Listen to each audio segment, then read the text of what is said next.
O texto que foi escolhido para essa noite foi o texto de número 84, Salmos de número 84, que é um salmo muito conhecido. Os músicos podem ficar à vontade. Se vocês sentassem lá, eu ia falar assim, ó, traga-me um tangedor, por gentileza, mas não precisa, os tangedores já estão aqui. Então fiquem à vontade, expressem a adoração de vocês, não tem nenhuma ressalva, não vou pedir para vocês abaixarem o som, fiquem à vontade, amém? Em nome de Jesus. Salmo de número 84. Me acompanha minha esposa Lilian, minha filha Lídia, meu filho Joshua está na igreja dos meus pais, está congregando lá hoje, minha filha Sofia não pôde vir hoje, mas estamos aqui para glorificar o nome santo do Senhor. Me pediram um tema, e eu falei, o tema ainda não veio. Amor, fala para eles que é Salmo de número 84, e o tema o Senhor vai dar no meio da mensagem.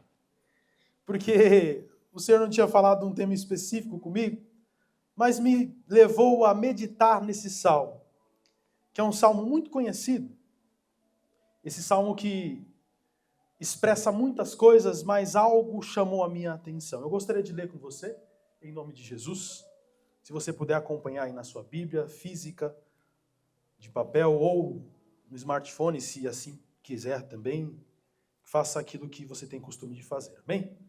Diz assim: quão amáveis são os teus tabernáculos, ó Senhor dos exércitos. Minha alma deseja sim, até desmaia pelos átrios do Senhor. Meu coração e a minha carne clamam pelo Deus vivo. Sim, o pardal encontrou casa e a andorinha um ninho para si, onde ela pode pôr os seus filhotes, junto aos teus altares.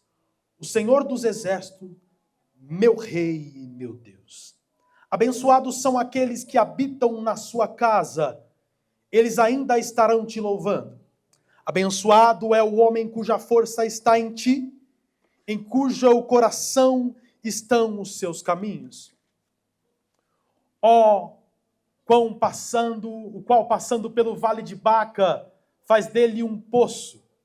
A chuva também enche os tanques. Eles vão de força em força. Cada um deles em Sião aparece diante de Deus. Ó Senhor, Deus dos exércitos, ouve a minha oração, dá ouvidos, ó Deus de Jacó. Contempla, ó Deus, o nosso escudo e olha para a face do teu ungido. Pois um dia em teus átrios é melhor do que 1000. Eu preferiria ser um porteiro da casa do meu Deus do que habitar nas tendas da perversidade. Pois o Senhor Deus é um sol e escudo. O Senhor dará graça e glória. Nenhuma coisa boa ele reterá daqueles que andam retamente. O Senhor dos exércitos, abençoado é o homem que confia em ti. Você pode aplaudir o Senhor Jesus, se você tem costume, em nome de Jesus Cristo? Aleluia, esta é a palavra do Senhor. Aleluia. Preciso fazer uma breve introdução. Eu confesso que eu não vou ser longo, não vou me estender muito, mas eu quero ser objetivo e contextualizar aquilo que o Senhor colocou no meu coração. Este salmo tão conhecido, que é citado várias partes, às vezes em isolado, porque tamanha a sua beleza, ele é um salmo que é dedicado aos filhos de Corá, que os coraitas nada mais eram do que um grupo de levitas que serviam no templo. E este salmo, ele está falando em um sentido de peregrinação. Alguém que está falando aqui, a figura ou o salmista que está relatando e salmodiando este texto, esta canção, este hino, ele provavelmente, conforme os estudos, não estava no lugar de sua habitação, não estava no lugar a qual ele gostaria de estar. Esse texto fala de alguém que está com saudade, alguém que anela estar em um lugar, mas não está lá. Alguém que ama estar em um lugar, mas sente saudade porque talvez nesse momento não pode estar lá. Mas isso não elimina o prazer, a saudade, a vontade, o anseio de estar perante o Deus Todo-Poderoso. Esse salmo é um salmo de peregrinação, e uma coisa que deixou meu coração, de certa forma, extasiado, é que é uma verdadeira declaração. Algumas passagens desse salmo eu gostaria de recitar devagar com você para nós podermos contextualizar. Primeiro texto, a primeira parte do salmo. Quão amáveis são os teus tabernáculos, ó Senhor dos exércitos. Minha alma deseja sim, até desmaia. Eu estou usando uma King James, talvez na sua esteja um pouquinho diferente. Até desmaia pelos átrios do Senhor. Meu coração e a minha carne clamam pelo Deus vivo. A profundidade desse texto nos leva a entender que esta era uma pessoa que tinha intimidade com Deus. Era alguém que não estava, ou não ia, ou não buscava adorar ou estar na presença de Deus simplesmente por interesse. Já foi ministrado aqui várias coisas maravilhosas, testemunhos que nós já poderíamos pegar as nossas coisas e ir para casa, porque seríamos abençoados essa semana. Mas esse texto também traz de encontro algumas coisas que foram faladas aqui. Como o pastor que apresentou a sua netinha, quando ele contextualizou o texto de Lucas, falando sobre, muitas vezes nós buscamos tantas coisas com tanta ênfase, com tanta vontade, e às vezes nós esquecemos do principal. O que nos move como cristão, o que nos move como verdadeiro adorador e criatura genuína de Deus, é a presença. Nós podemos até ter tudo, e aí eu me lembro de Paulo, que fala do contentamento, que talvez eu não tenha tudo o que eu poderia ter, talvez eu não tenha tudo o que eu queira ter, mas eu tenho tudo o que preciso. O salmista, o peregrino, ele está dizendo aqui que ele ama estar, mesmo que talvez naquele momento ele não esteja no lugar físico, Kleber. Pelos indícios do texto, ele não estava no lugar físico. Mas a alma dele estava com o Pai. O coração dele ansiava estar com o Pai. Estar na presença de Deus. Estar prestando a Deus a adoração. E aí vai ser citado aqui um contexto do judaísmo. Durante um determinado período do ano, nós temos as festas tradicionais do judaísmo. E eu quero citar aqui 3 festas específicas. A Páscoa, o Pesach, qual o noivo ele é representado, e a partir daquele momento a noiva decide se preparar ou ser separada para o noivo.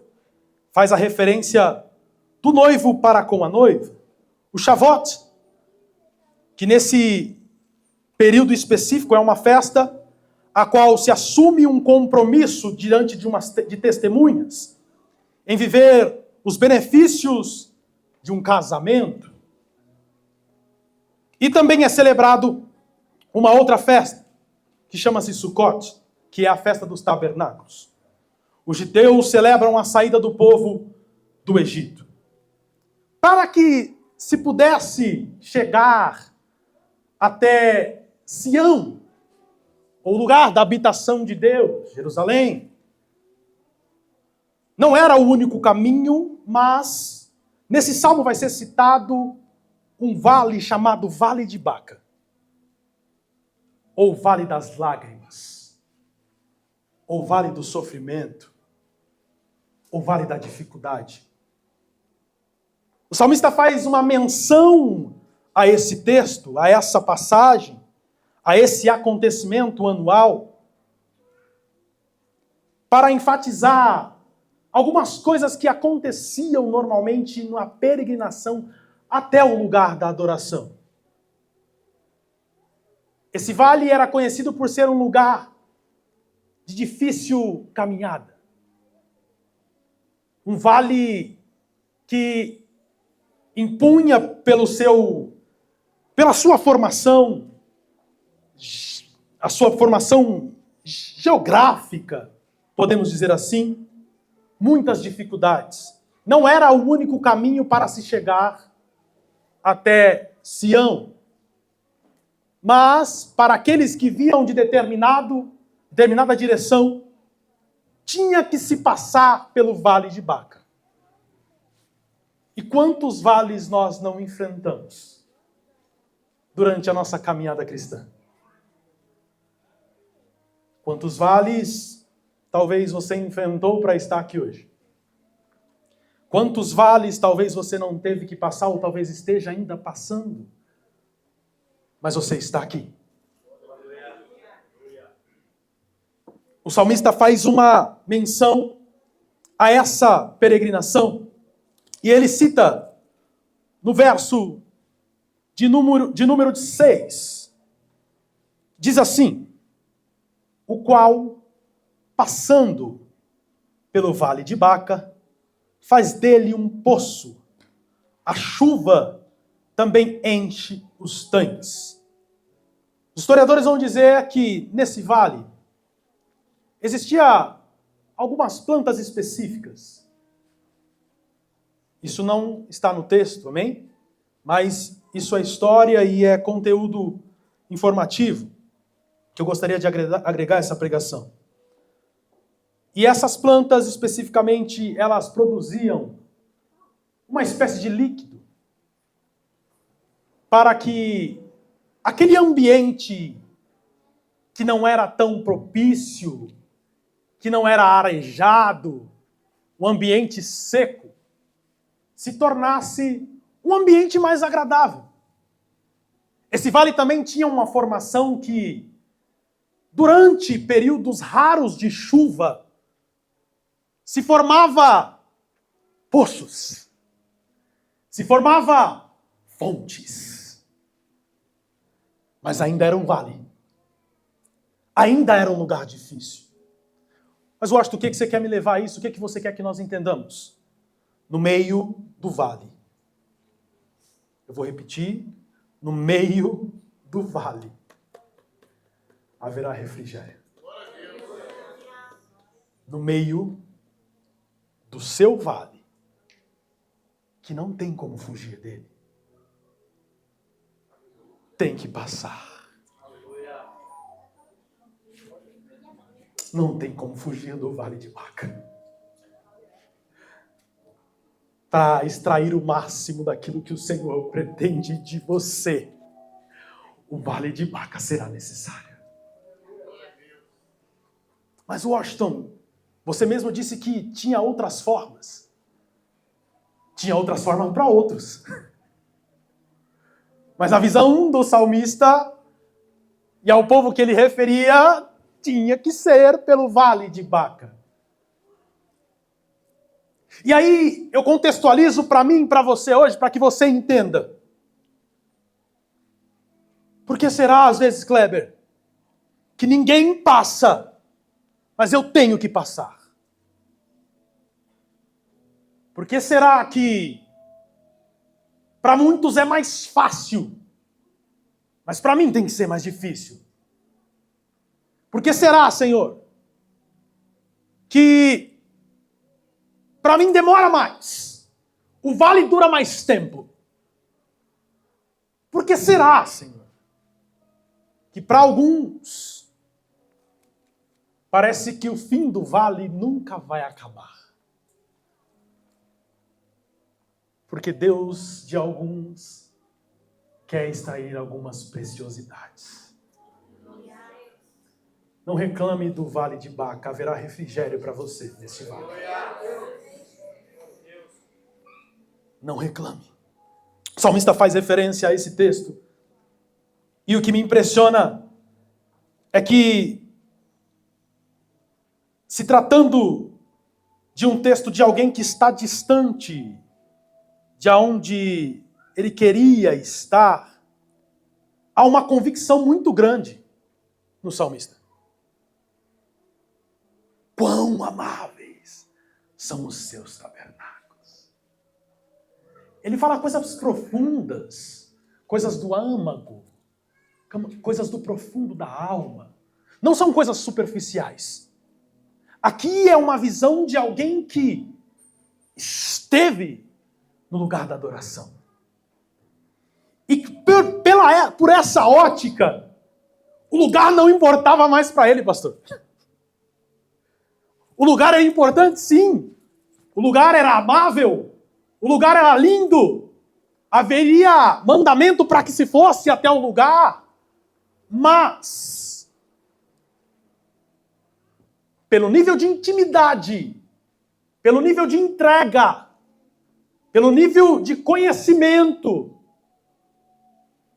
o lugar já não importava mais. Porque ele está falando da visão de alguém que não está lá, pastor. E é esta a visão que nós devemos ter.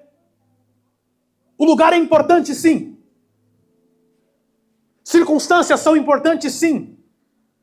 Ocasiões fazem diferença, sim. Oportunidades são necessárias, sim. Mas quando não houver, quando você não puder estar no lugar ou ter aquilo que você almeja, aonde estará a sua adoração e o nível dela? O que poderá ser extraído de dentro de você quando você não tiver aquilo que você quer ter? Quando a sensação ela não for aquela que você esperava. Quando a resposta não vier. Você já está entendendo? Pode ministrar aí.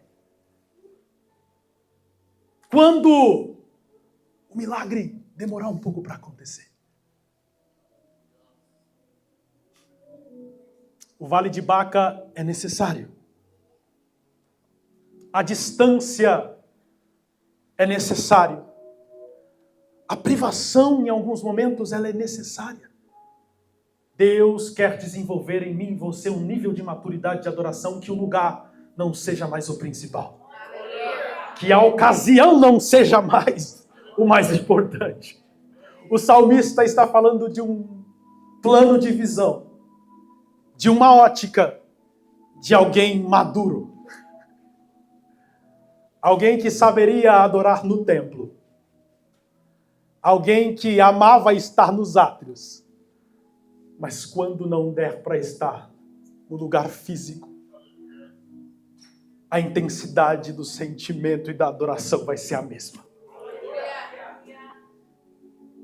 Tem uma canção que mexe muito com o meu coração e eu gostaria de ministrá-la. E aí nós vamos para o fim da mensagem. I love you, Jesus. Pode só pegar um tom mais alto. Pode pegar o original, que você já toca. Essa canção, ela mexe muito comigo. E eu vou contar aqui um testemunho que eu acho que eu não contei ainda aqui. Contei o testemunho da Lília aqui? Não contei. Minha esposa... 1 ano, 2 anos, amor. 2 anos atrás, teve uma gravidez ectópica. Vocês sabem o que é uma gravidez ectópica? Uma gravidez nas trompas. E ela perdeu praticamente, mais de 80% do sangue do corpo. 90 e alguma coisa. Minha esposa é um milagre. Demorou muito tempo para ela ser levada para a cirurgia. E quando ela entra na sala de cirurgia, um médico chega até mim e diz assim: a situação dela é muito difícil, mas eu vou fazer o meu melhor. Eu falei: faça o melhor. Ela tem 3 filhos. Ela é o amor da minha vida. Mas minha esposa tinha feito uma oração há alguns dias atrás. E a oração que ela fez foi: Senhor, se for preciso começar o milagre, comece em mim. Foi essa a oração que ela fez. Mas eu não sabia até aquele momento desta oração. Fiquei sabendo depois que ela me contou. E eu atônico, a ponto de ter um infarto, acompanhando mais de 5 horas de cirurgia. E muitas vezes nós achamos que a atenção dos planos de Deus está voltada unicamente para nós. Mas numa situação, Deus alcança uma totalidade. Naquele hospital tinha um médico. E esse médico, quando sai da sala de cirurgia, ele vem com o coração palpitante. Ele olha para mim e fala assim: nós conseguimos salvar ela. Eu olhei para ele e falei assim: foi Deus que te usou. Rolou uma lágrima dos olhos dele. Um jovem cirurgião. Rolou uma lágrima do olho dele. Ele ficou um pouco atônico assim, sem talvez entender o que eu estava dizendo. Eu falei novamente: foi Deus que te usou para salvar ela. A situação era totalmente desesperadora. Mas essa canção aqui, ela entoava no meu coração durante todo esse tempo. E era como se o Espírito Santo falasse com a minha alma: você me adora em tudo? Você me ama mais que tudo? O Senhor, com essa situação, não estava alcançando só a minha esposa. Não estava alcançando só o médico. Ele estava tratando comigo. O objetivo do Senhor é extrair de nós um sentimento semelhante a desse salmista. Mesmo quando o pastor não der tudo certo. Mesmo quando for tudo muito difícil e as coisas dizerem não, não. Ele quer ainda que nós anseiamos a presença dele mais que tudo. O segredo no meio do vale de Baca é guardar a esperança. Sião está logo ali. O segredo dentro de uma sala de cirurgia ou na espera em um hospital é não perder a esperança. Sião está logo ali. O segredo em meio a uma situação de doença terminal, ainda assim é: Sião está logo ali. Eu não sei como ele vai fazer, mas a minha função é ter o sentimento desse salmista. Estando tudo bem, estando distante, não estando as coisas como eu quero, estando talvez desesperado, talvez queria estar em outro lugar, talvez queria que a circunstância fosse outra. Sião estava ali. E mais importante que o lugar é a esperança que eu tenho sobre o lugar que eu quero estar. A vida de cristão é feita de uma fé não baseada em ilusão. Tem dias e tem horas que ele não vai fazer. Tem dias que ele vai falar assim: eu quero começar em você. E às vezes ele está esperando só que nós entendamos o verdadeiro sentido de ser adorador. Quando tudo dizer não. Quando tudo for ao contrário daquilo que eram as nossas expectativas.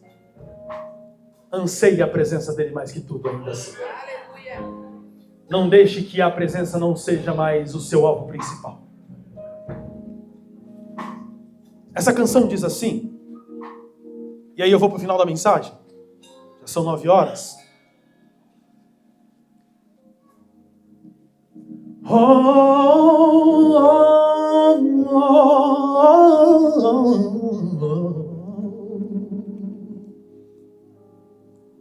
Escute isso. Te amo, Jesus. Te adoro frente ao trono. Te dou minha vida, mais que tudo eu te amarei.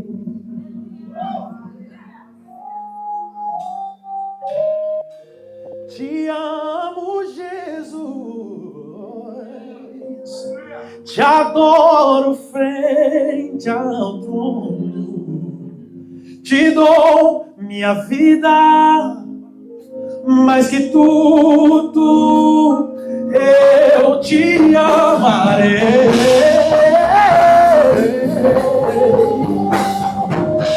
Te amo, Jesus. Te adoro frente ao trono. Te dou minha vida, mais que tudo eu te amo. Você pode cantar isso comigo? Diga: te amo, Jesus. Te amo. Diga: te adoro frente ao trono. Te dou minha vida, mais que tudo.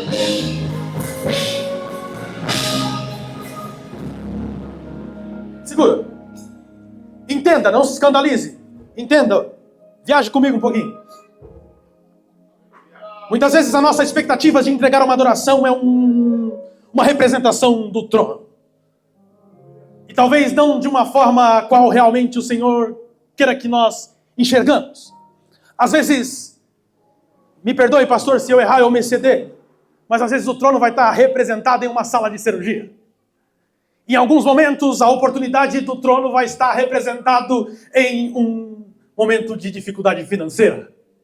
Em alguns momentos, o trono a qual você tanto espera em ver um trono magnífico e posto para que você adore, será uma situação de calúnia. Muitas vezes, a expectativa de ter um momento propício para entregar tudo aquilo que você pode entregar para Deus vai ser uma situação adversa. Às vezes você está esperando que o lugar da adoração e da sua melhor entrega seja o templo. Mas às vezes Deus vai te tirar do templo para que você entregue isso em outro lugar. Porque no templo, pastor, aqui é fácil. Aqui é maravilhoso, está fluindo. Esse é o ambiente a qual o salmista fala e ele fala: lá é fácil. Lá é lindo, lá o Senhor fez para isso. Mas entronizar Ele aonde Ele não fez. Ou pela visão da sociedade não foi feito para isso. Talvez a situação da adoração, como foi revelada para você nessa semana, era a situação da sua filha. Esse foi o trono que o Senhor preparou para que você entregasse a sua melhor adoração. E aí você fala: que viagem, o que esse pastor está falando? Não, raciocine comigo.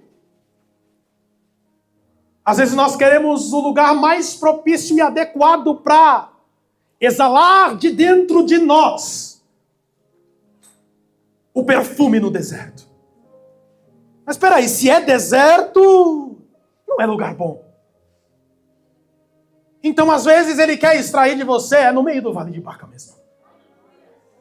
É quando não der para ir até Jerusalém, até as festas anuais. Eu sinto o Espírito Santo aqui. Eu sinto o Espírito Santo aqui. Há pessoas que o Senhor trouxe nessa noite a este lugar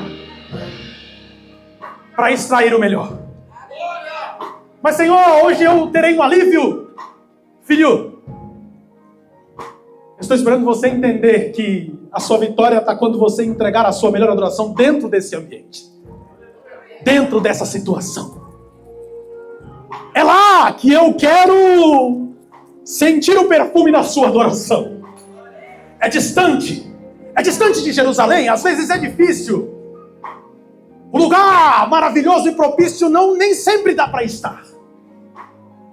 Nem sempre dá para estar nos átrios, no melhor lugar. Nem sempre dá para estar rodeado da melhor estrutura. Nem sempre. Nem sempre terão apoiadores para que diga adore. Não. Momentos vai ser você e Deus. Tem momentos que vai ser você e a situação difícil. Mas Ele está lá. Ele está lá. Eu vou repetir de novo para você entender. Ele estará lá com você. Ele estará lá com você. E Ele quer ouvir a sua melhor adoração. Então levante a sua mão nessa noite e cante. Te amo, Jesus. Te adoro, Rei. Te dou minha vida. Mais que tudo, eu te amarei. Te amo, Jesus. Te amo. Te adoro frente ao trono.